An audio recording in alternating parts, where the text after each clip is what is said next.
आज का हमारा कॉन्सेप्चुअल डोज है मैट्रिसेस पे। मैट्रिसेस से हमने एक अलग क्वेश्चन लिया है जिसमें कि ये कह रहा है कि m एक थर्ड ऑर्डर स्क्वायर मैट्रिक्स है such that determinant of m is equal to 1 और उसके अलावा हमें दिया है कि m और m ट्रांसपोज का प्रोडक्ट जो है एक आइडेंटिटी मैट्रिक्स है।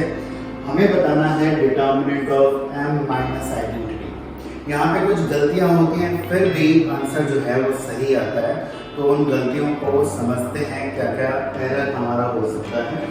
तो सबसे पहले देखिए हमें क्या दिया हुआ है। हमें दो डेटा दिए हुए हैं। एक तो m का डिटर्मिनेंट जो है 1 है, आपको पता है डिटर्मिनेंट को हम लोग इस साइन से रिप्रेजेंट करते हैं। उसके अलावा हमें ये फैक्ट दिया हुआ है, ठीक है। अब यहाँ पे गलती पहले देखिए क्या होती है। जनरली बच्चे ये प्रॉपर्टी लगाते हैं कि अगर a प्लस बी दो मैट्रिक्स हैं और उनका डिटर्मिनेंट निकालना है, यहाँ पे प्लस या माइनस हो तो उसको अलग अलग करके ऐसे लिख देते हैं, ठीक है। ये एक प्रॉपर्टी वैलिड नहीं है। दैट मींस डिटर्मिनेंट के टर्म्स में ये इसके बराबर नहीं होता है। तो अगर मैं m माइनस आई का डिटर्मिनेंट निकालने वाला हूँ तो मेरा आंसर इस प्रॉपर्टी को लगा के भी 0 आता है, बिकॉज m का डिटर्मिनेंट 1 दिया है, i का डिटर्मिनेंट 1 होता है, तो ये 0 है। आंसर 0 है, अब भी आंसर 0 है, लेकिन इसका कॉन्सेप्ट ये नहीं है, ठीक है। तो देखते हैं क्या है एक्चुअल कॉन्सेप्ट। बिकॉज हमने यहाँ पे ये कभी भी नहीं लगाया, कहीं भी नहीं लगाया कि m इंटू m ट्रांसपोज जो है वो i के बराबर है।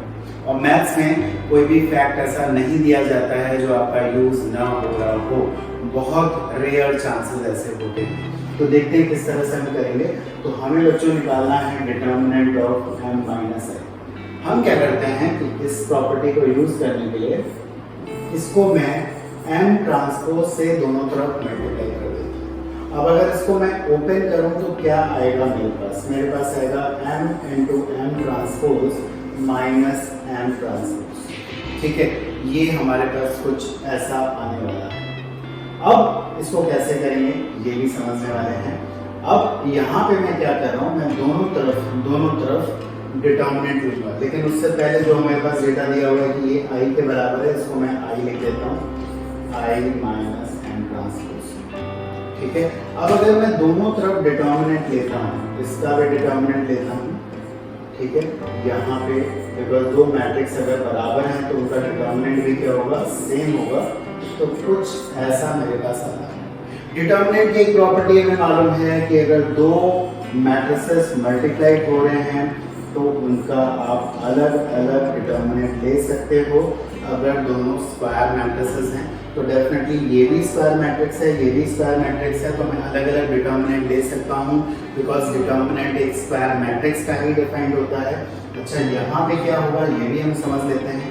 m ट्रांसपोज से छुटकारा कैसे पाएंगे, ये तो आप समझ पा रहे होंगे कि ये 1 होगा, बिकॉज मैट्रिक्स का डिटर्मिनेंट अगर 1 है तो उसके ट्रांसपोज का भी डिटर्मिनेंट क्या होता है, 1 होता है। तो यहाँ पे तो हमें कुछ ऐसा मिल जाएगा, बिकॉज ये 1 हो चुका है। What about the right hand side? इस पे अगेन एक प्रॉपर्टीज यूज होंगी। कैसे? आप i को लिख सकते हैं i transpose, because identity matrix का ट्रांसपोज सेम हो जाएगा।